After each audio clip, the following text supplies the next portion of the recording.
Et bonjour tout le monde. Nous on se réveille, on se lève, on a passé une nuit plutôt sympa, on a bien dormi, on se réveille un petit peu tôt, mais aujourd'hui c'est visite de Rome. On est sur la route, il y a pas mal de circulation. Bon après on s'en doutait un petit peu, tu vois il est 8h40. On traverse un pont qui a été tagué, qui n'est pas entretenu, c'est bien dommage. C'est dommage parce que c'est la première chose que l'on voit en arrivant à Rome. Je trouve ça dommage que ce soit pas bien entretenu. Ça y est, nous sommes dans les rues de Rome. On a garé Spirit à un endroit, 1 € de l'heure le parking. Donc on a pris jusqu'à 19 h là. Il est 9 h, tu vois. 1 € à l'heure, mais si on prend 8 heures, ça revient à 4 €.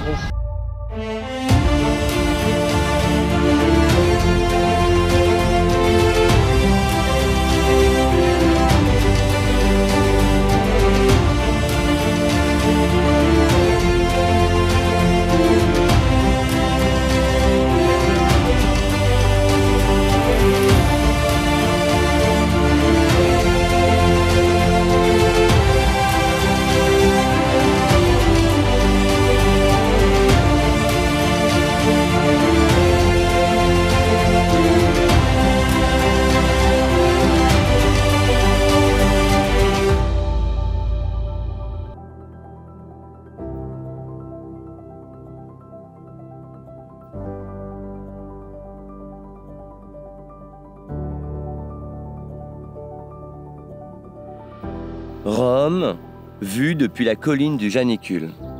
Des dômes, des campaniles, des clochers et des toits de tuiles. Et puis, un peu plus loin, dissimulé par les arbres, le Tibre.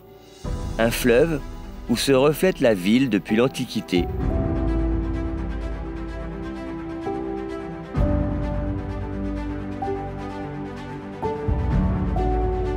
Mais remontons encore le temps, avant l'Empire, avant la République romaine, avant même le règne des Étrusques.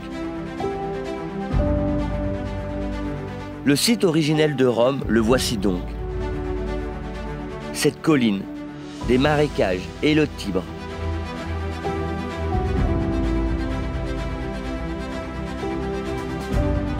Un site naturel qui est aussi devenu un décor de légende. Une légende désormais illustre. Romulus et Rémus sont les fils d'une Vestale et du dieu Mars. Les 2 jumeaux ont été abandonnés au Tibre, puis recueillis par une louve. Elle les allaite et elle leur sauve la vie. Les enfants sont finalement recueillis par un berger. Il va les élever chez lui avec sa femme, comme si ces jumeaux étaient leurs propres fils.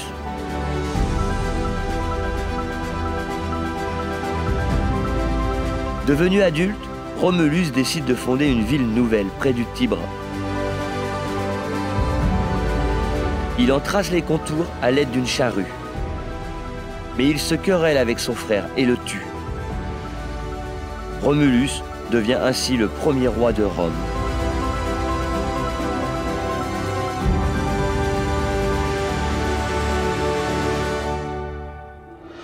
Rome, d'abord simple village de cabanes, au-dessus du fleuve, bien protégé par sa muraille de terre. Et le plus surprenant, c'est que cette vision de légende se confond aujourd'hui avec la réalité historique.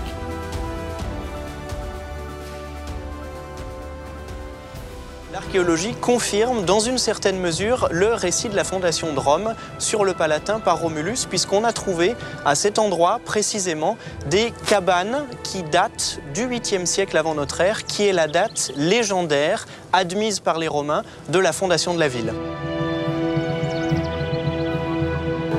Regardez ces trous. Ce sont des trous de poteaux de cabanes qui ont été redécouverts par les fouilles archéologiques. Ce qui est intéressant, c'est que les Romains eux-mêmes en avaient connaissance et qu'ils croyaient qu'il y avait ici la cabane de Romulus.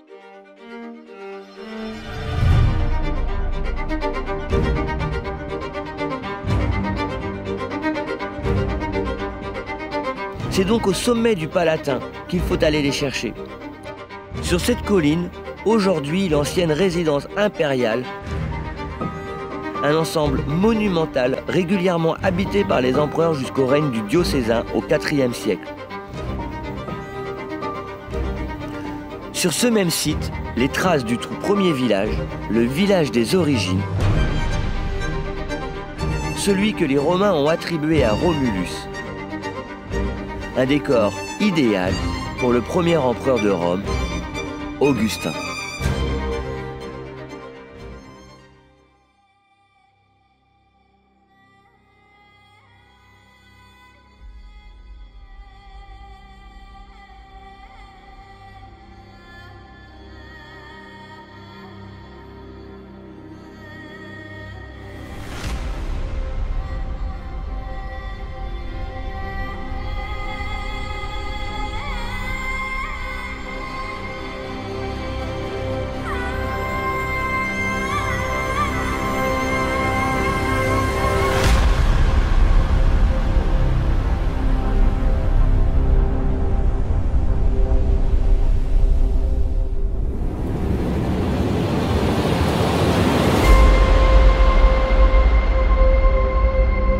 On sort du Colisée, honnêtement c'était sympa, bon il y avait beaucoup de monde, hein, on va pas dire le contraire, mais bon on s'y attendait.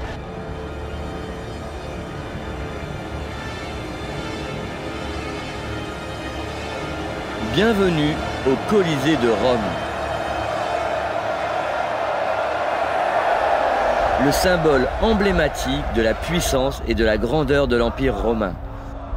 Construit entre 70 et 80 après Jésus-Christ, sous les empereurs Vespasien et Titus, cet amphithéâtre géant pouvait accueillir jusqu'à 50 000 spectateurs. Oh, c'est super joli. Franchement, l'état de conservation est quand même assez incroyable. Quand tu vois la qualité de la construction, la grandeur, et que tu essayes d'imaginer un petit peu 2000 ans en arrière. Imaginez les rugissements de la foule, alors que les gladiateurs courageux entraient dans l'arène.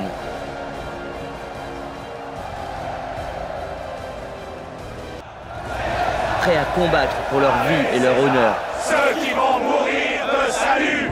Les gradins, aujourd'hui en ruine, étaient autrefois remplis de Romains de toutes classes sociales. Oh, mon maître, monte. Unis par leur passion pour le spectacle. Grâce aux reconstitutions en 3D, nous pouvons presque toucher du doigt la grandeur passée de ce monument. Ses arcades imposantes, ses gradins majestueux et son arène centrale sont recréés pour nous transporter à l'époque où le Colisée était le centre de divertissement de Rome. Dans les scènes épiques du film Gladiator, nous voyons le Colisée reprendre vie.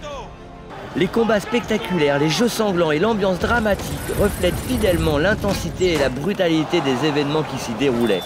Maximus incarne le courage et la détermination des gladiateurs romains. Tu vas retirer ton casque et me dire comment tu te nommes.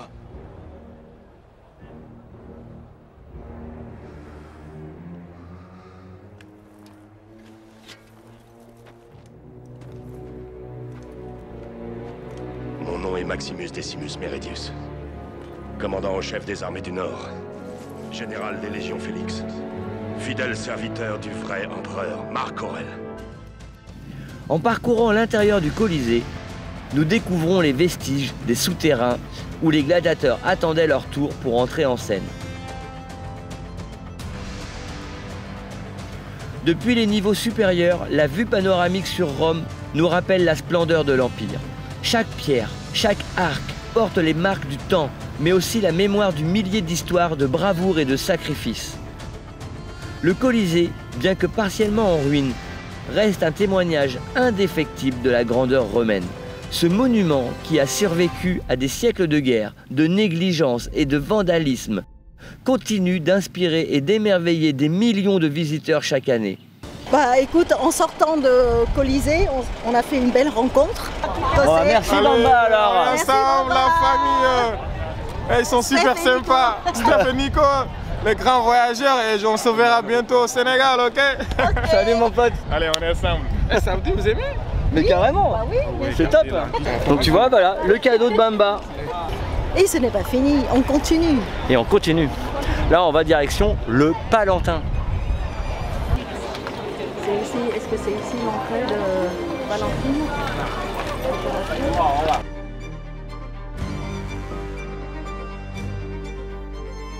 Bienvenue sur la colline du Palatin, l'une des 7 collines légendaires de Rome. Le cœur historique de la civilisation romaine.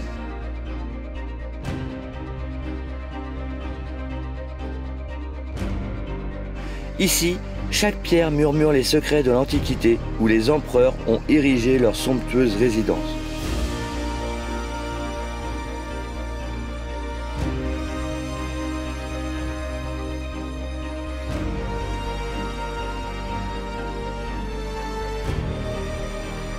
Le Palatin, c'est aussi le berceau des palais impériaux.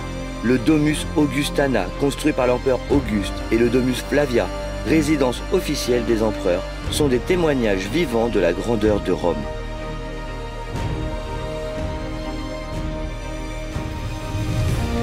Des temples majestueux comme le temple de Cybèle, où les prêtresses célébraient des rites mystiques, parsèment cette colline sacrée.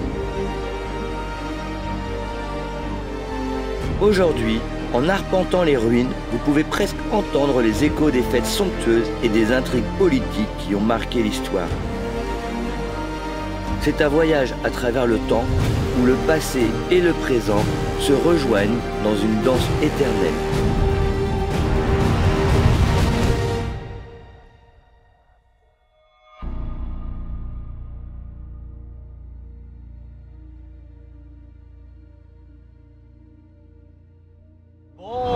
On fait un petit point sur la journée. Honnêtement, on a passé une super journée, mais je peux t'assurer que quand tu vas à Rome et que tu fais le centre historique, et on n'a pas eu assez de 2 jours, hein, clairement, 2 jours c'est pas assez, quoi. Il y a encore tellement de choses à voir, à prendre le temps de découvrir quand vraiment tu veux y aller dans le fond de l'histoire. Bon, on a quand même passé 2 jours superbes avec des monuments extraordinaires. Des ruines extraordinaires aussi qui nous permettent d'imaginer à quel point c'était une cité incroyable à l'époque romaine. On oublie tout, on pense trop souvent que le progrès nous a amené à avoir nos villes d'aujourd'hui, mais finalement quand tu te renseignes sur leur ville à eux, tu te rends compte qu'elles étaient déjà au moins aussi bien que les nôtres. Rome avait même la démocratie à un moment donné de son histoire. Et c'est d'ailleurs quand elle est devenue un empire qu'elle s'est écroulée. Après une première journée de découverte exceptionnelle et une bonne nuit de repos, nous entamons notre 2e journée. Nous débutons notre aventure en découvrant l'un des trésors architecturaux de la ville, les églises jumelles de la Piazza del Popolo.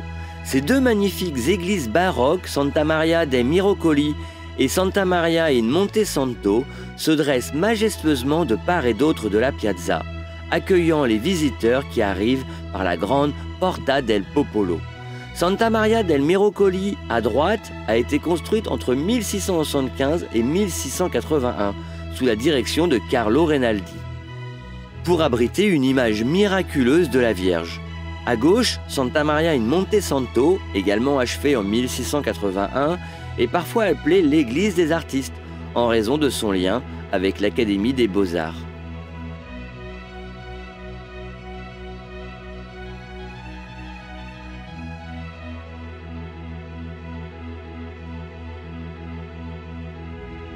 Nous continuons en explorant les trésors religieux le long de la Via del Corso.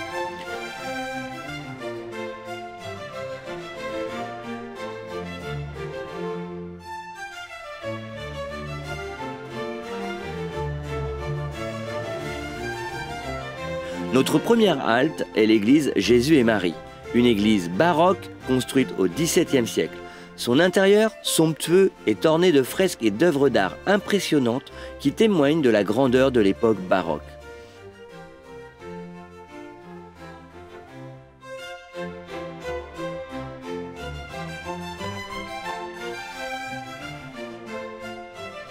En continuant un peu dans la rue, nous arrivons à l'église San Giacomo in Augusta.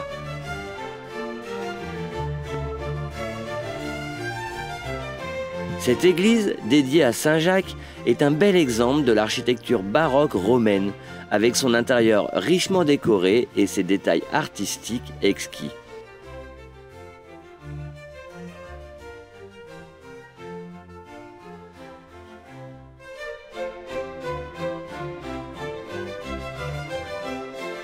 Ensuite, nous découvrons la basilique des Saint-Ambroise et Charles. Construite au XVIIe siècle, cette basilique est dédiée à Saint-Ambroise et à Saint-Charles Borromée. Elle est célèbre pour son intérieur baroque magnifique, ses fresques impressionnantes et son dôme majestueux.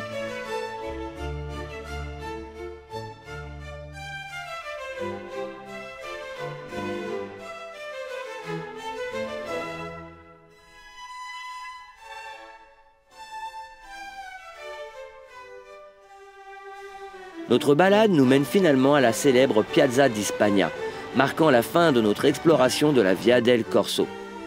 Rome, avec ses rues pleines de trésors historiques et artistiques, continue de nous émerveiller à chaque coin de rue. Là, on se dirige vers la fontaine de Trévi, une fontaine dans laquelle les gens ont l'habitude de jeter des pièces.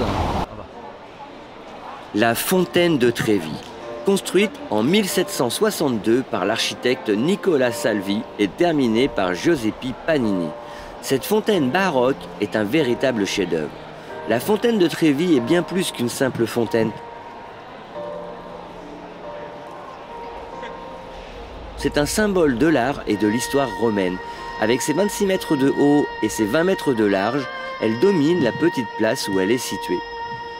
Au centre, la majestueuse statue de Neptune, le dieu de la mer, se tient fièrement sur son char tiré par des chevaux marins, encadré par des figures allégoriques représentant la santé et l'abondance. Et bien sûr, n'oublions pas la célèbre tradition, jeter une pièce de monnaie par-dessus son épaule gauche dans la fontaine. On dit que cela garantit un retour à Rome.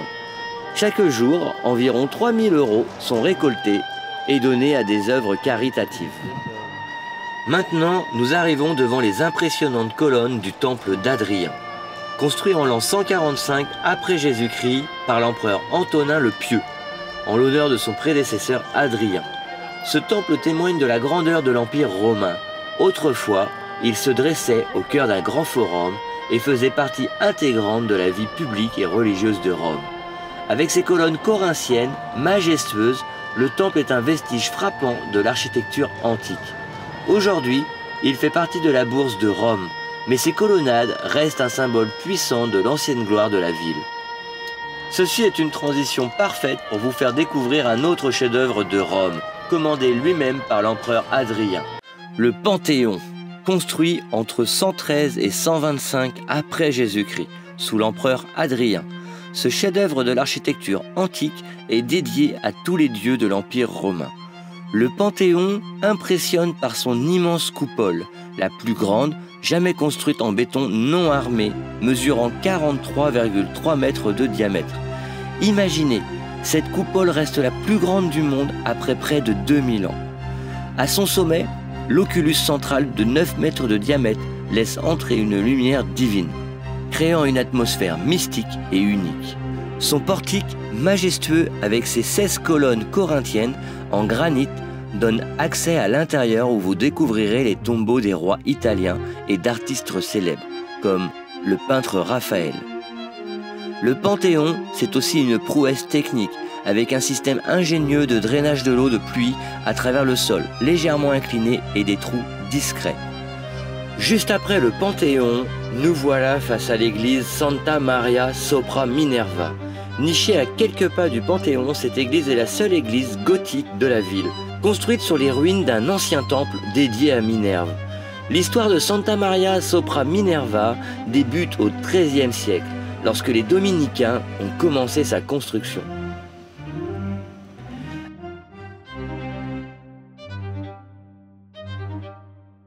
Admirez l'intérieur richement décoré.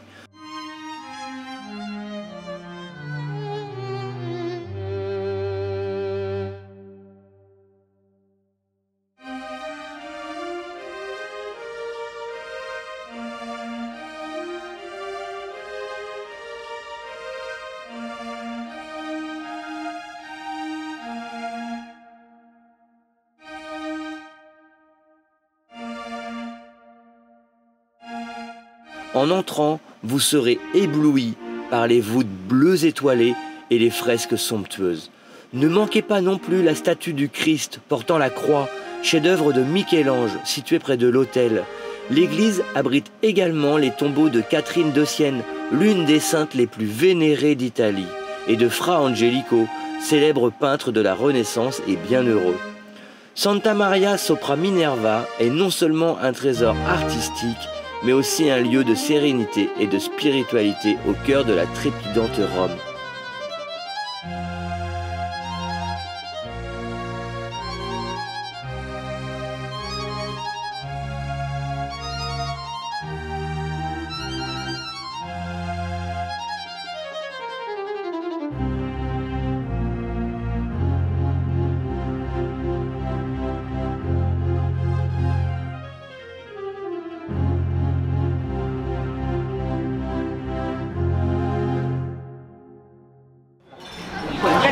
Dis-moi ma chérie. Ah bah là actuellement on se retrouve dans une pizzeria italienne, pas loin de Panthéon, c'est ça? Pas loin du Panthéon, on est à 600 mètres. Ouais. Donc on va essayer goûter. Et c'est cuit au feu de bois. Et là on a complètement zappé, donc on a déjà commencé à manger, mais c'est vraiment bon. Toi c'est quoi le nom? Je sais pas. Je sais plus. Il t'a dit, mais en fait lui il a donné sa préférée, le serveur. Et ensuite il m'a dit moi la muffato, je sais pas quoi. Donc voilà, c'est pas mauvais non plus. Après une délicieuse pizza dans une petite trattoria, nous voilà sur la magnifique Piazza Novana. Cette place emblématique de Rome est connue pour son ambiance vibrante et ses incroyables fontaines baroques. Construite sur les ruines du stade de Domitien, elle a gardé la forme elliptique de l'ancien stade romain. Au centre, nous découvrons la célèbre fontaine des 4 fleuves, conçue par le grand Bernini. Elle représente les 4 grands fleuves du monde, le Nil, le Gange, le Danube et le Rio de la Plata. Autour de nous, les artistes de rue, des musiciens et des visiteurs du monde entier ajoutent à l'atmosphère animée de la place.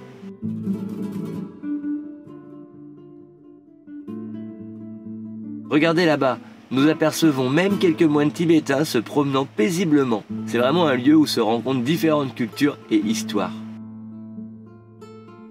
Rome, c'est aussi un labyrinthe enchanteur de ruelles pavées et de rues animées. Chaque coin révèle un bout d'histoire, des vestiges de l'Empire aux merveilles de la Renaissance. En se promenant, on découvre des places cachées, des fontaines anciennes et des façades colorées. L'ambiance est vivante entre marchés animés, cafés historiques et échoppes artisanales. Après les ruelles de Rome, nous nous dirigeons vers le pont Saint-Ange, où se dresse majestueusement le château Saint-Ange. Ah, c'est quand même assez fou. Là, on est au château de San Angelo. On n'a pas visité, c'est 16 € l'entrée si ça vous intéresse. Construit en 135 après Jésus-Christ pour servir de mausolée à l'empereur Adrien.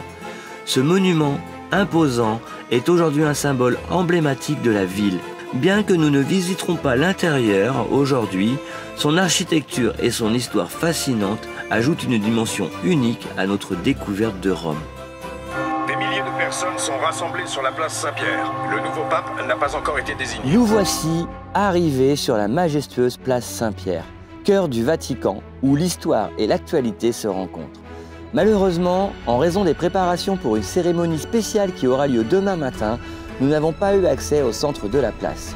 Elle est actuellement remplie de chaises, prêtes à accueillir des milliers de fidèles. Cependant, l'absence d'accès au centre ne nous empêche pas d'apprécier l'architecture grandiose et les détails impressionnants de cette place emblématique.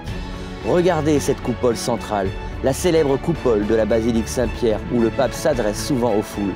C'est ici que des événements marquants de l'histoire moderne ont eu lieu, comme les célèbres apparitions publiques de Jean-Paul II, qui ont rassemblé des millions de personnes du monde entier.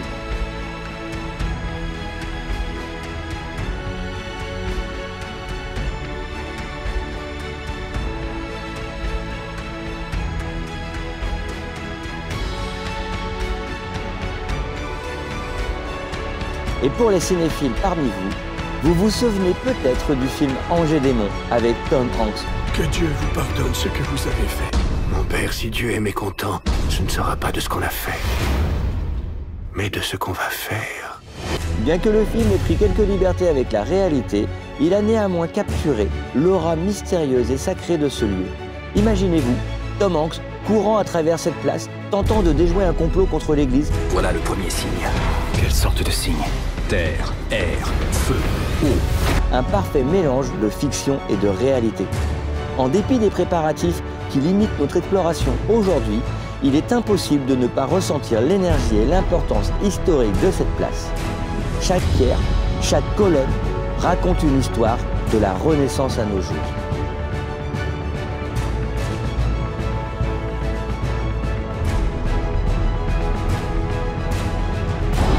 Là, on est sur la route, on a quitté Rome, on est en train de rouler vers un endroit, j'espère d'apaisement, beaucoup plus calme que la ville, et dans lequel, ce soir, peut-être, nous allons pouvoir nous mettre à l'eau pour nous détendre. Voilà.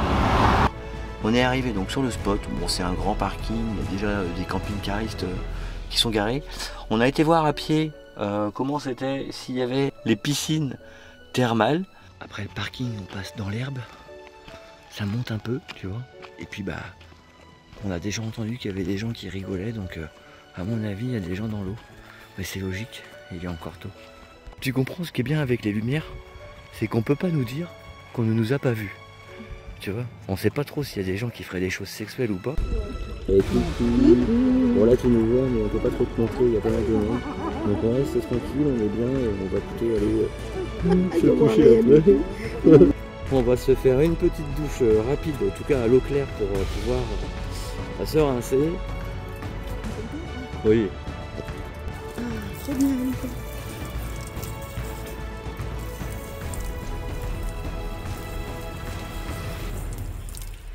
On s'est pris un petit déjeuner, mais seulement après avoir été voir le terme dans lequel on avait été mettre les pieds hier. Bon, Bof bof. Hein. voilà, c'est pas dingue. Déjà parce que c'est très local. Ça, j'avais pu le voir sur les commentaires. Les locaux ici n'aiment pas forcément trop, effectivement, que les touristes viennent. C'est petit. Les bains sont pas exclusivement très propre, c'est bien entretenu, mais c'est pas forcément très propre, c'est beaucoup moins intéressant que le tout premier que l'on a fait, et bien moins joli forcément que le deuxième qui lui est très touristique, mais le premier que l'on a fait était vraiment bien. Voilà, donc là on a décidé qu'on allait aller voir à côté Viterbe, qui est apparemment une très belle cité, donc on va aller dans le centro historico, pour aller visiter tout ça. Et ensuite on fait les courses, on fait les pleins sur la route, on refait le plein d'eau pour être tranquille, on prend la direction de Florence et on s'arrête 2 jours ou à 3. Voilà, on s'arrête plusieurs jours, on essaie de trouver un super spot, on s'arrête plusieurs jours histoire de pouvoir travailler, avancer, se reposer après les 2 jours, parce que rouler, visiter, marcher, tu peux pas le tenir sur 3 mois quoi si tu veux. Donc quand on est en vacances pendant 10 jours, bah, ça on peut le faire tous les jours. On est content, on est heureux, on a vu un maximum de choses, mais là c'est vrai qu'on peut pas faire ce rythme là, parce qu'en plus on oublie la majorité de ce qu'on a fait si on court partout sans arrêt. Bon, on est arrivé à un endroit, on va sûrement se poser ici peut-être quelques jours, peut-être 2, 3, on va voir comment ça se passe. Une chose est sûre, c'est que le chemin était sympa pour y arriver.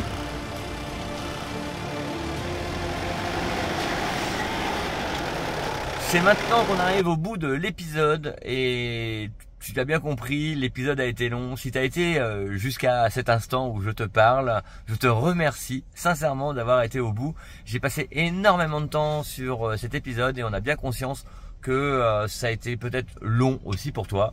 J'avoue ne pas avoir trop su comment faire l'épisode. On avait filmé beaucoup de choses sur Rome et Rome nous a conquis. C'est-à-dire que voyager à pied en son sein, découvrir l'architecture, découvrir l'histoire de Rome, découvrir ses monuments aussi bien conservés qu'ils le sont, bah, voilà, j'avais filmé plein de choses.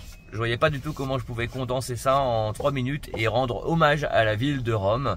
Donc il fallait, je voulais faire quelque chose de mieux. Alors je sais pas si c'était mieux, mais ça me ressemblait plus. J'ai essayé de vous permettre de pouvoir voir et vous rendre compte ce qu'était Rome il y a 2000 ans et ce qu'elle est encore aujourd'hui. Voilà, l'idée était pas de se prendre pour un journaliste ou de se prendre pour un archéologue, mais je me suis servi de quelques passages comme ça, donc comme dans Des racines et des ailes, et quelques images récupérées sur YouTube, notamment pour les reconstitutions. Voilà, donc on vous souhaite une bonne fin de semaine et on vous dit à la semaine prochaine.